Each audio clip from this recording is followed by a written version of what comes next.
You are listening to Social Europe podcast. We discuss cutting-edge thinking on politics, economy, and employment and labour with some of the most thought-provoking people around, including Nobel Prize winners and other internationally acclaimed experts. So welcome and enjoy the conversation. This episode of Social Europe podcast is brought to you by the New School for Social Research. The New School for Social Research is a world-renowned graduate school in New York City offering master's and doctoral programs in the social sciences and humanities.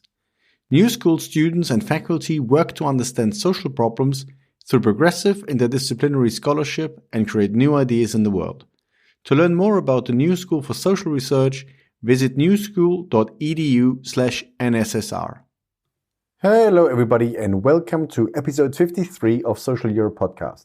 My name is Henning, Meyer, Editor-in-Chief of Social Europe. Today I'm in conversation with Philippe Pochet, the Director General of the European Trade Union Institute, ETUI, based in Brussels. We are talking about Social Europe and the European Commission and take stock of what the Juncker Commission has achieved and what is to be expected from the new Commission taking office very soon. As always, I hope you enjoy the conversation. Okay, Philippe Pochet, thank you very much indeed to take the time today to talk to me about social policy in the European Union, and especially now at the turn of the Commission, so a new Commission coming in very soon. And in order to get the conversation going, if you look back at the Juncker Commission, what is your assessment? Do you think that the Juncker Commission delivered on a better social Europe?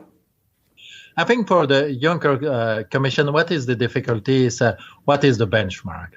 And certainly if you compare to the previous Commission, Barroso Commission, there is a clear improvement. There is kind of new area for the new moment for social policy. If you have a kind of longer view, it's some improvement and they are interesting, but we are far to have the dynamic that you had during the Delors area and the Delors moment. And I think that the Commission will deny that because they think that they did a wonderful job and that's the way of the previous Commission always present what they were doing. But I think that the evaluation is then for me mixed, much better than Barroso. There is a new dynamic, but when you see what was adopted, it's at the end of the day not so much. And where would you say what worked well? Where would you have hoped to have more than actually was delivered? I think that's the question, for example, on the platform workers. That's clear that we had a new question, and I don't deny that with the directive or on the written contract, there's a kind of fantasy name in reality, but it's about written contract. Some progress were done, but not really, I think, enough to address the full scale of the problem. Because what is really the challenge is not only how you define a worker, which is really important, but how you define an enterprise, and that's much more difficult. And I think on this topic, you had some progress, but it's so big. The second one is clearly what is the social side of climate change. There is a huge problem, and we know, and that in the conversation, certainly we will turn to the new Commission. We know that need investment that change a lot, and not only in the coal, in the automotive industry. And there were some progress, but very slow, I think. So on the big topic, digitalization and climate change, some progress, but not clear change or ambition in the Commission. And how would you judge the pillar of social rights? I think that you have to see that in dynamic. I think that's the first the term. If you go outside of your house in Berlin and me in Brussels, and you ask people what is the pillar of social right, nobody will understand. Okay, you say you speak with citizens, that's normal. It's European politics. They know very little about all the EU politics. But you go to university and you speak with students, and my student in my courses, and say, have you heard about the social pillar? And they say no. And if you speak with professor and say, even knowing a little bit about the EU, but not specialists on social question, they will say, okay, not really, of little. So I think that if you take that seriously as social pillar, it's not really important. What is important is there is kind of new dynamic to try to have a new social agenda. And I see the social pillar as we had in 95 when we had the first white paper and green paper about the EU social policy. It was not really focused, and it proposed also 75 or 80 different topics or direction, and people have to choose. It's the same for me with the social pillar. It's kind of, you bring a huge menu, rather unclear, and then you let the actors to try to to make sense of what you propose. So it's interesting as a dynamic. Is a little bit disappointing if even in the circumstance there were domination of the center right and the right.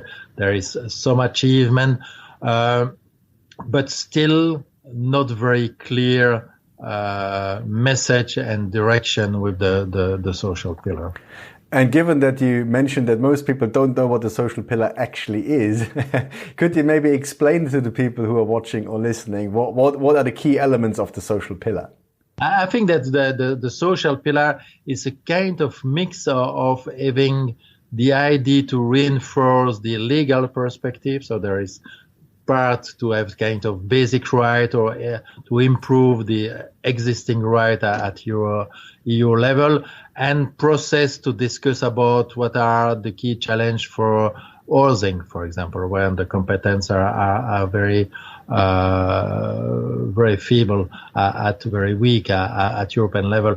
And so it's kind of very strange animals that is difficult to describe, but basically trying to have a mix of idea, how can we protect by legislation, and it's important, and where we should have new conversation, and that's the mix, I think, in the pillar, and the idea that you have to return to kind of social programming at EU level. I think that's the idea. I don't see the pillar as kind of end of the story. It's kind of starting a conversation, starting to have in the future new regulation, new discussion, leading to possible regulation, then to say, okay, that's package which makes sense and is finished. And the social pillar is kind of commitment at EU level, but also commitment at national level. So a lot will depend on what is happening at national level. So the social pillar basically maybe is a start, is a stepping stone, but certainly not an end in itself. Exactly. And then the goal is in the conversation to stop to speak about the social pillar because everyone is lost, but to see what are the goals there and what you want to achieve. Do you want to achieve something about the platform workers? Do you want to achieve something about let's say the precarious work? Do you want to achieve something about health and safety? So it's something that you have to return to a kind of traditional policies and to say, okay, what are the big challenge now and how we can address them if we need to address them at European level. And then you have in the social pillar all the blah, blah, blah that you need, that kind of any bureaucrat from the Commission can act and can, if there is enough social pressure to say, okay, social pillars allow us to go forward, to continue, and to try to solve the problem. I think that's, for me, that's the social pillar should disappear in the conversation as social pillar. If not, it will be a conversation with a few people in Brussels bubble.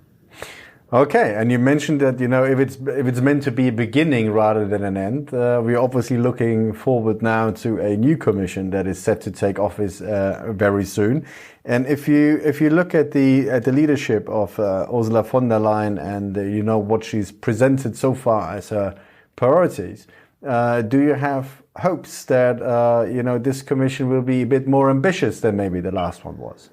I think there is, for me, there is two stories. The first story is someone unprepared, having a phone call and trying to make sense that no, she is president of the commission and has to find the support of diverse political parties having not so much in common. And the Liberal Renew, the Social, the Christian EPP, and the Socialist SND, and then adding different demand and trying to satisfy to be elected the different constituency, pleasing a little bit to everyone. And in that story, it's not very ambitious. It's really that kind of political game. You add different interests and you try to stabilize a program for the future. And that's one story.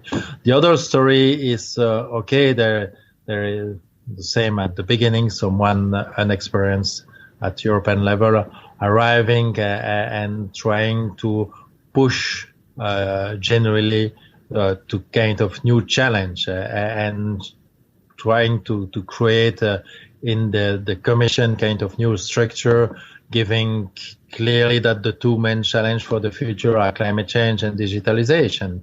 And that's really the two vice president on the three are in charge of that and try to put some coherence between the different DG. And then we will have a kind of new commission with new ambition and new way to coordinate around the two main themes. And we can add that as we have Dombrovski, which was not expected to be vice president, to some discussion about the economic model and the stability and growth pact. So then you could have the kind of commission really center to a big challenge and organize and learning from the previous one, or to organize internally the commission to be efficient. And that would be the second story.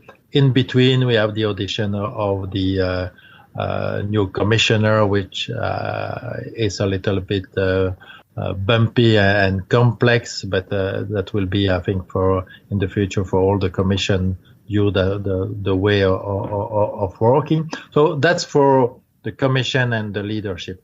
Now, I think what is important, at least for me, is that in this commission, you have for the first time a leadership, small leadership in number of the SND people. So you have 10 SND and only 9 people, 9 commissioners from EPP. So it's the first commission.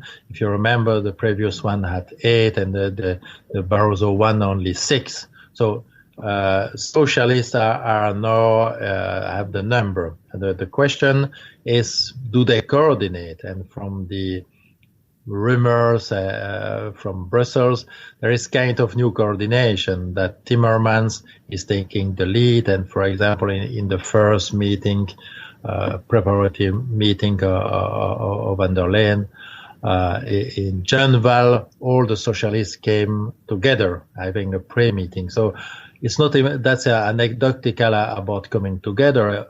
Yes and no, because they could have, and they have some positions which are rather important.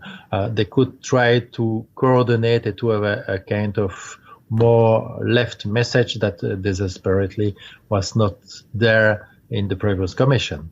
And then if you have kind of coordinated action with the leadership of the vice president, then it's not only the social side, but also how you rethink the economic side, and what is the color of the just transition for climate, because it's in charge of climate, but also for digitalization. So could also change if there is this kind of coordination within the left group.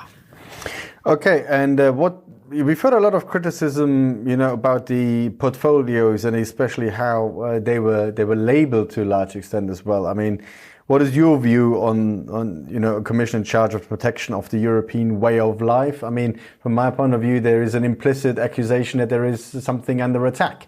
Basically, something to protect something, it is under attack.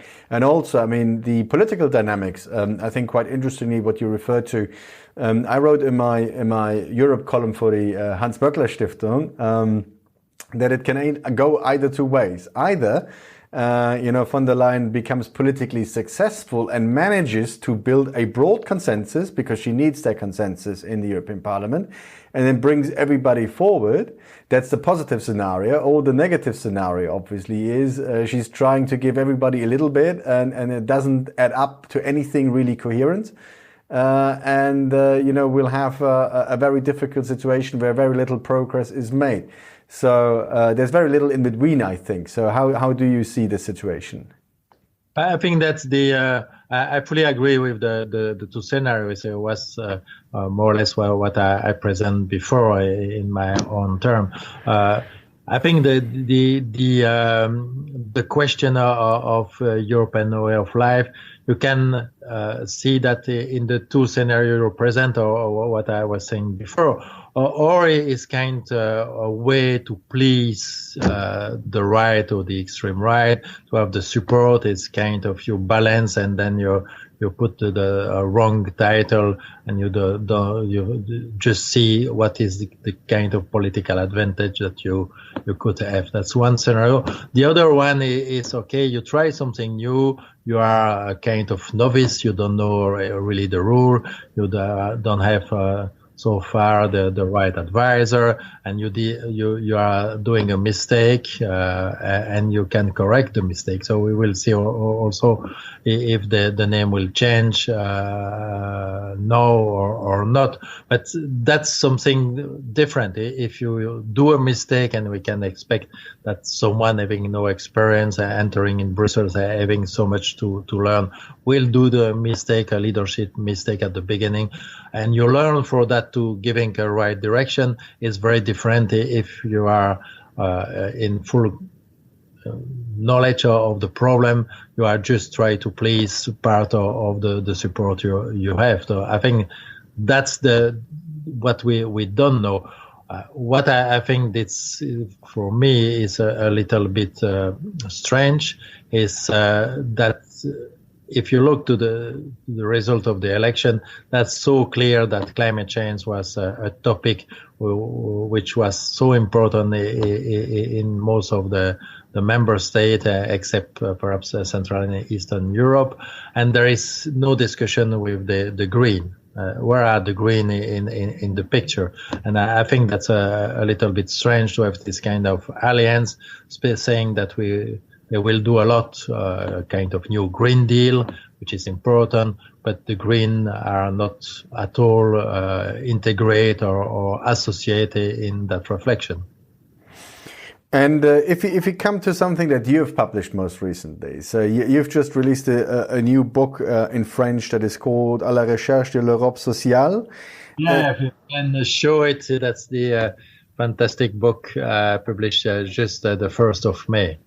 Okay, very good. There we have it. And what are the key results of that research? What are the key points that you want to get across with this new book?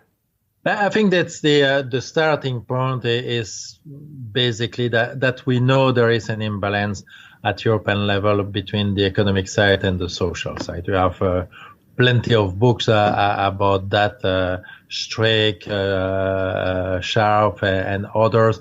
So It's not a book repeating that social is less important than the economic, and that's more difficult to have regulation social because of unanimity. I think that's well documented. I just turn the argument in a different way, and I say it's interesting that with all the default that we know, all the imbalance that we know, we have still a discussion about social Europe, and we have still some achievement. And so my question is, why do we achieve something in at European level on the social side, even it's, and that's clear, weak, when all the signs were showing that we should arrive to nothing and stop to speak about social.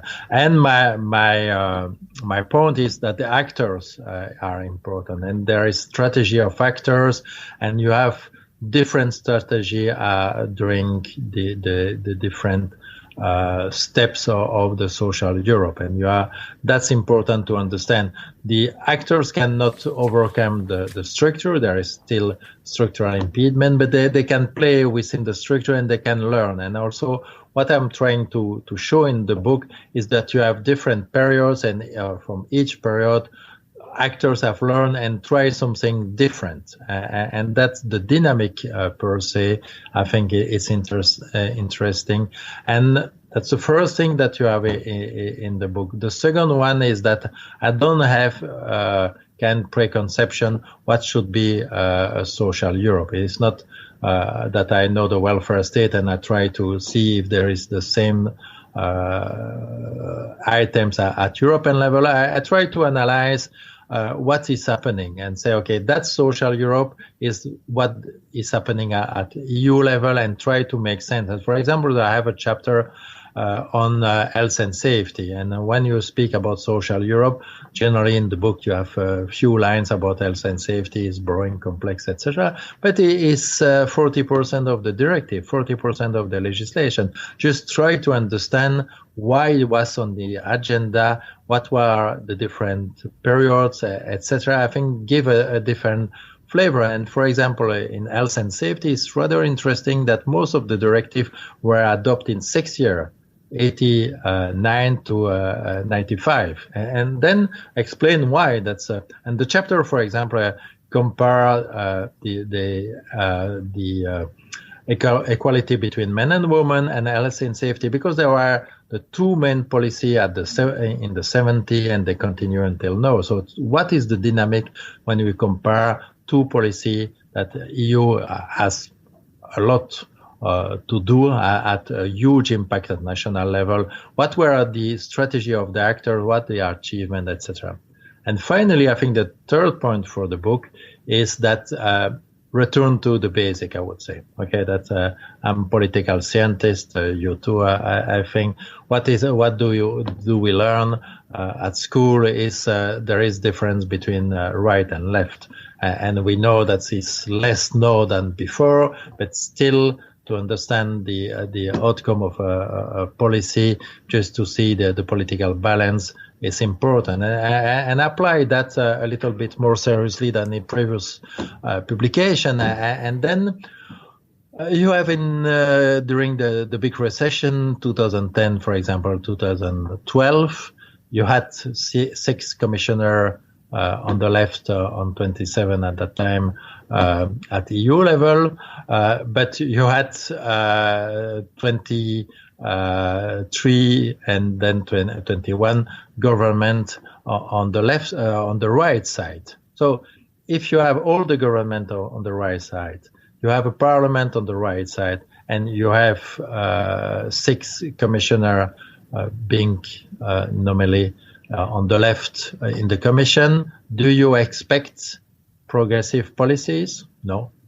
And then you have the explanation. I think the best explanation, all during the crisis, EU was so supporting the regulation at national level. Politics, right and center-right dominating in the European Parliament, for the first time having a potential majority with the Conservative, the UK's Conservative, dominating in the European Commission and having a huge majority in the member state. So with that, you don't have to wonder where during the crisis EU was not progressive. It's self-evident, and you can have more analysis on the balance on left and right at national level, but also at European level, and that's why at the beginning of our conversation I mentioned that there is no 10 commissioner on the left side in the Commission. Helps to this return to the basic, to help to see the possible achievement. I don't say it's exactly the same that at national level. I don't say that the right and the left are still clear cut, but I think that can explain a lot. Okay, and based on this, you already mentioned that the two main areas that you see as the key areas where progress has to be made is climate change and digitization. If you were now to advise the new Commission, what would be your top three policy priorities to make significant or substantial progress in one or both of these areas?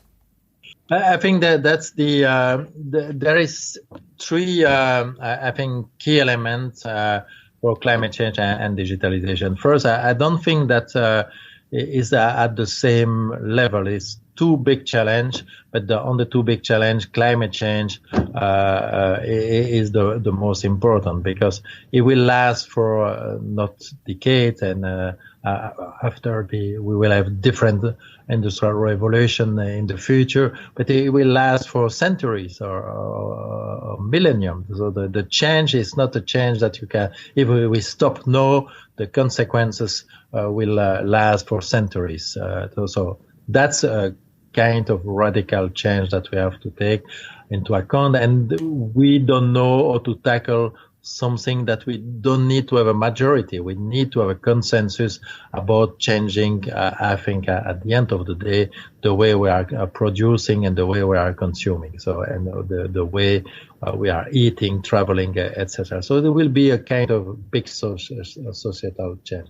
For doing that, well, what do you need? You need to have kind of direction, and the Commission, would be my first advice, is to give a clear direction, to say we have to put all the policies in coherence with the objective. We can no longer to have agricultural policy doing what they want without taking into account climate change and have a discourse about climate change. So it's a lot of adjustment because people are not used, so kind of leadership on that. Secondly, you have to create debate, because it's not that I show you the last graph that you will change something in your daily life or you will accept. So that is kind of complex conversation that you cannot impose change to citizens and workers. You have to deliberate, and it's a long time. So you have leadership, but you have to have this deliberation and explain what are the options and what are the consequences of different options, and not to say we know, just no change and stop to take the plane. That's take deliberation. And finally, you have to put that as key element for changing in the double notion of just transition and climate justice. And the two are just transition is that there is a transition and you have to take everyone into account. So you have to take care about all the groups if you want to have the transition. And climate justice is, I think, even stronger, is the kind of concept which will guide your action. It's about taking care about the weakest in the process. And I think that's three concepts that you have in leadership. You need deliberation, and you have concept to to guide what you want to do. And for that, then you have a lot of technicalities, but it's not really, I think, so interesting. We know that we have to invest a lot if we want to change the model. It's a question, okay, how you do that, but it's technicality. So if you have to put the framework right, that's leadership, democracy, and social.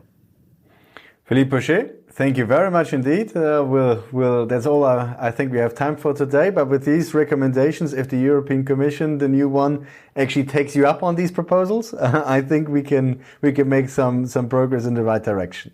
We'll watch them at least. We'll watch them. Thank you. We will check in 5 years if they were listening to a Social Europe podcast or not. We'll find out. Thank you very much. Thank you. Bye.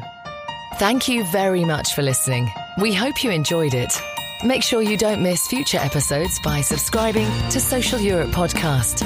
You can also read our articles on www.socialeurope.eu and follow us on Facebook and on Twitter @Social Europe. Until next time.